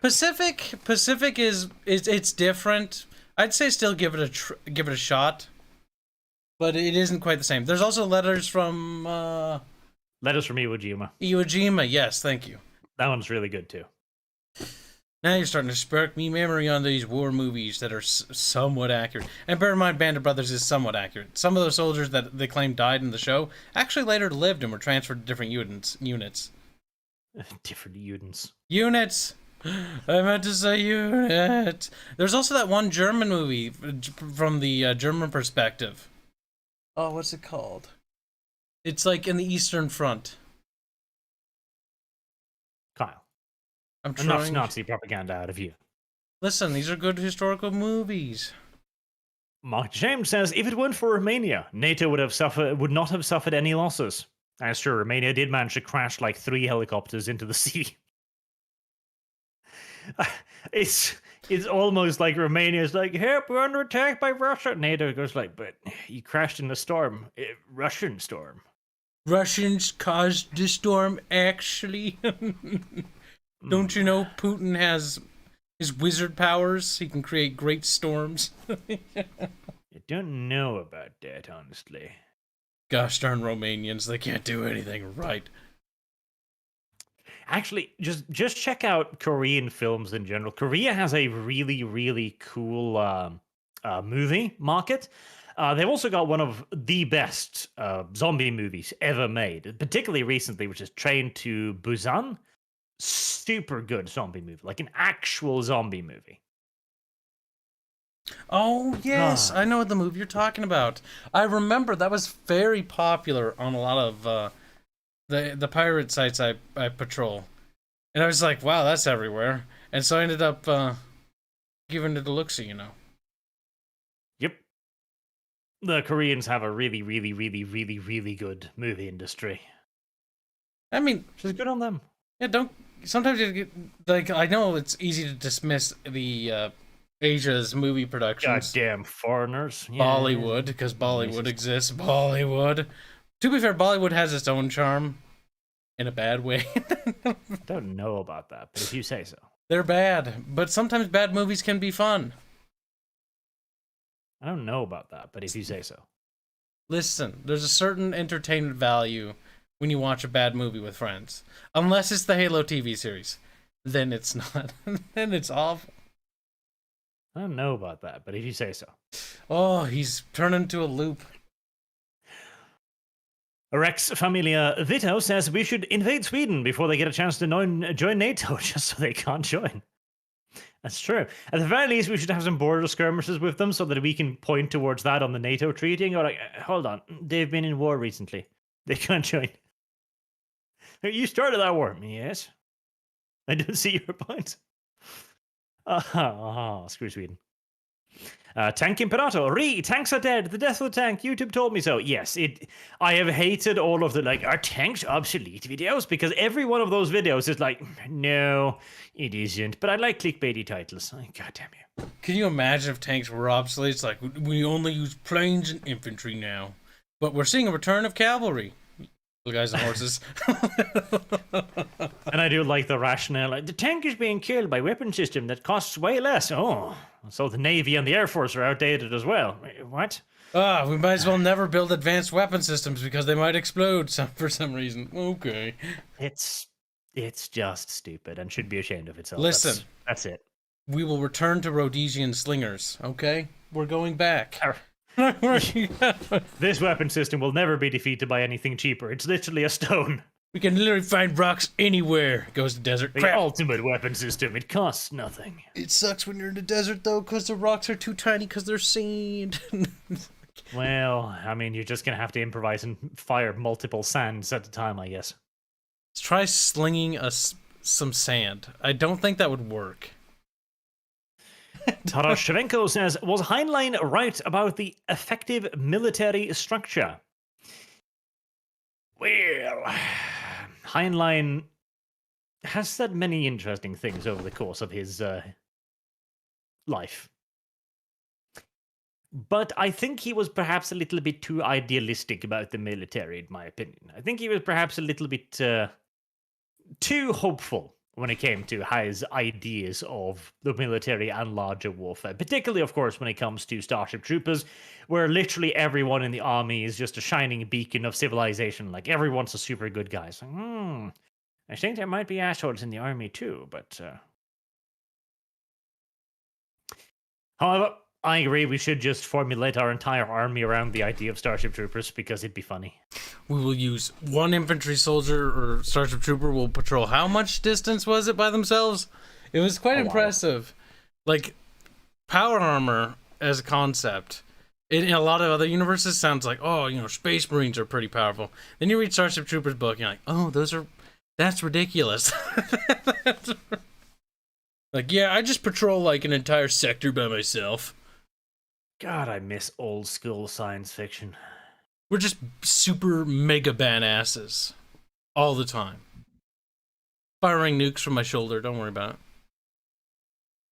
Mark James says, Dawn of the Tiberium Age. Tiberium standalone mode will have Russia as the Soviets, who would be Ukraine, allies, NGI, GDI, Nod. Were they adding Nod, Ukraine? I guess. Would Nod... Kane? Are you telling me Zelensky's Kane now? Maybe. I mean, wasn't Kane an actor too? That's true. There you go. No shit, he's an actor. Right. Get out, Arch. That was the dumbest thing you've ever said. Yeah, I know. He's an actor too, you know, because he's an actor. That's what he plays the role of Kane. Plus, I haven't seen any of Ukraine's two-legged walkers with miniguns, so they can't be GDI. They're not GDI. Maybe they're GLA. I haven't seen any Toyota trucks though. That's a bit cruel. Actually, that's more than a bit cruel. Listen, the GLA soundtrack's pretty good. Thank you for the new shoes. Thank you for the new shoes. Zelensky in the shoes. Taras Shemenko, how important is Russia's official position that their invasion of Ukraine is not a war for the short and midterm? That's a pretty interesting question. For the short term, it's obviously a big deal because if everything had gone to plan and they'd managed to take Kiev and they'd managed to divide Ukraine basically in half, close the Luhansk Donetsk pocket, get everything they wanted, then they would be in an incredibly good political position when it comes to negotiating the peace treaty. They could simply say, like, oh, but it's military action. We're not invading you. We're peacekeeping forces. Look, you barely put up a fight anyways. Just go along with it. Now we're going to hold some referendums in the occupied territories. Oh, and look, all of them want to be new nations. Oh, what? The new referendum? They want to be annexed into Russia? Where radical? That's it would have been tremendously helpful. Now it's less useful because it's coming across it's making Russia just seem disconnected from reality when they continue to go on about their special military invasion or whatever. Special military operations, that was the term. Like, nobody buys it, and it just makes them look stupid. And if they try to push this in publicly now, I think they'll only get more backlash. And even the Russian people themselves will start looking at this and going like, hold on a minute. Yeah, shouldn't this be done by now? They'll say that as they're hauled off to Gulag. Like, no, I did not question leader. But it was very, very important to begin with, because Russia wanted to avoid the perception of them invading Ukraine whilst still invading Ukraine. And that sounds ridiculous until you remember they did invade Ukraine in 2014 and nobody cared. Might as well try one more time. Tank Imperator, we had one officer in Afghanistan who was so terrible the squadron beat him and taped him to the barrel of a tank for several hours. Good times.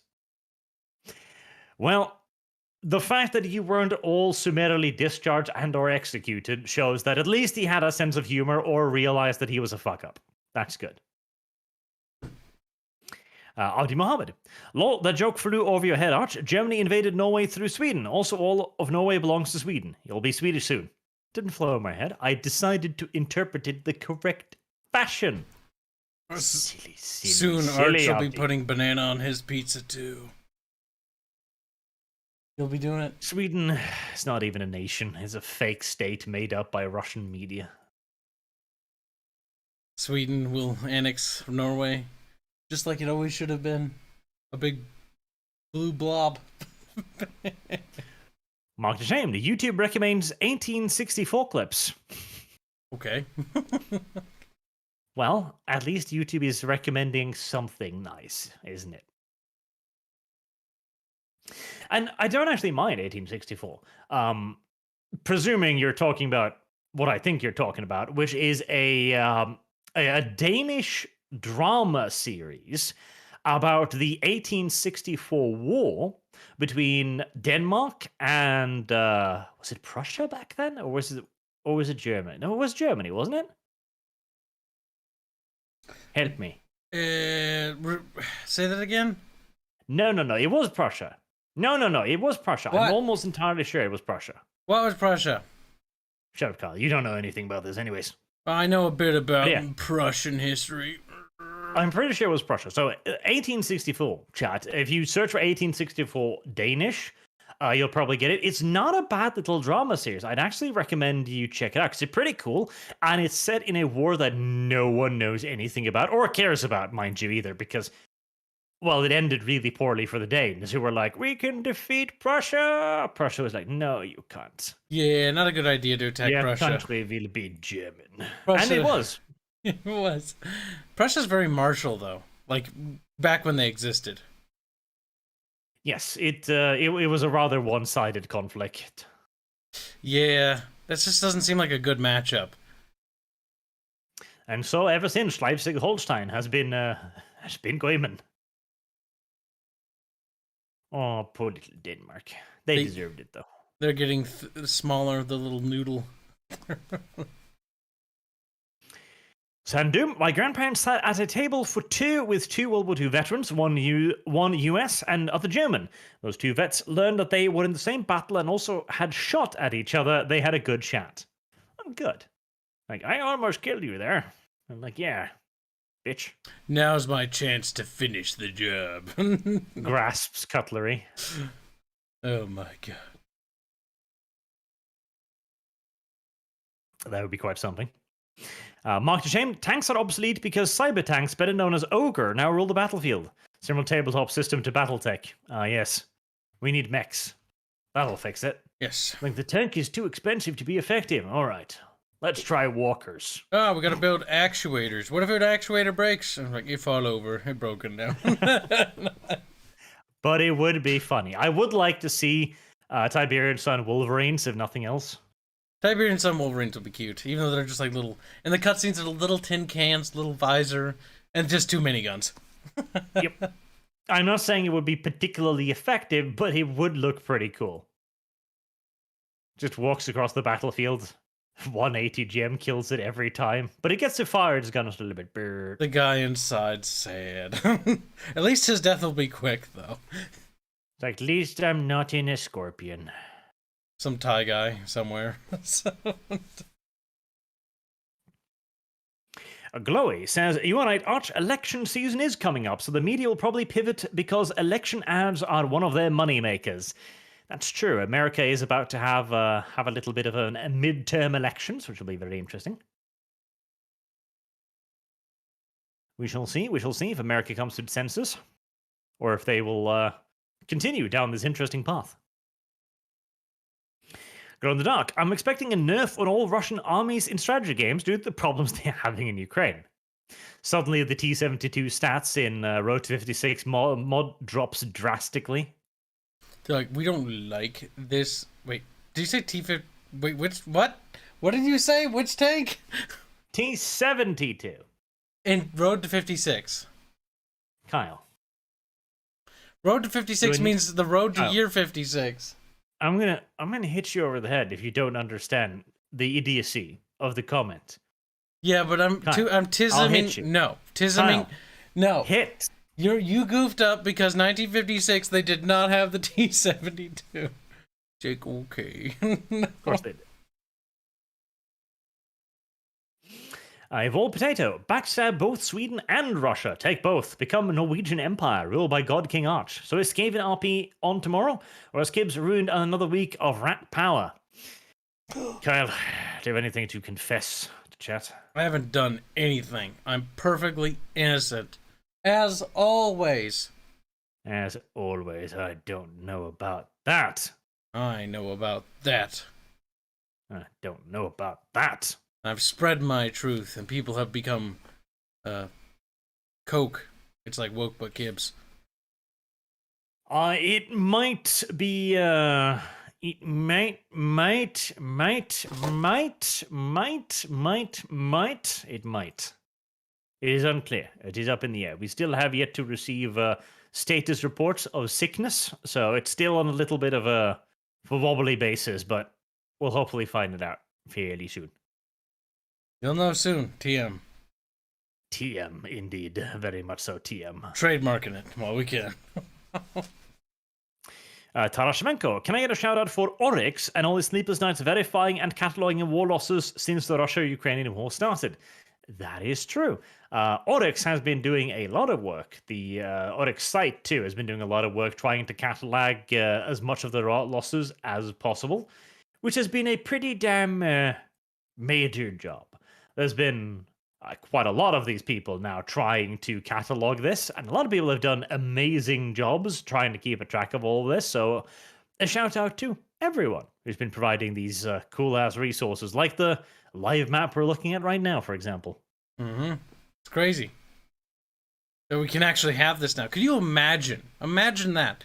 Maybe in the 80s or 90s, having access to a public tool where you can be like, I wonder how the war's doing. Where you just open it. Yep. And Amdi Mohammed, the mountain monkeys need to be civilized and ruled by the Swedish Empire again. Long live Sverige. Sverige kommer att ta tillbaka vad som tillhör det. You mean give up what they've unjustifiably stolen from their superior Norwegians? Sweden will not exist in 100 years. Not even with its memory.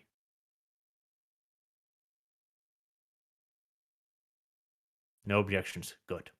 And finally, Norjasons says, I finished the Space Marine game a while back, and it seems the lore break a bit at the end. If someone in 40k would say that the ability to resist chaos in itself is heretical, the Grey Knights may visit them to change their minds. Well, it's the Inquisition. They tend to have creative interpretations of their own rules whenever it suits them best. As most organizations often do. Yes. Right.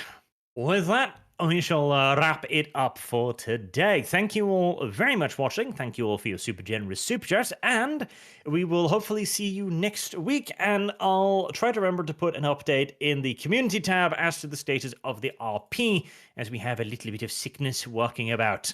And I'll let everyone know. Until then, have a good day.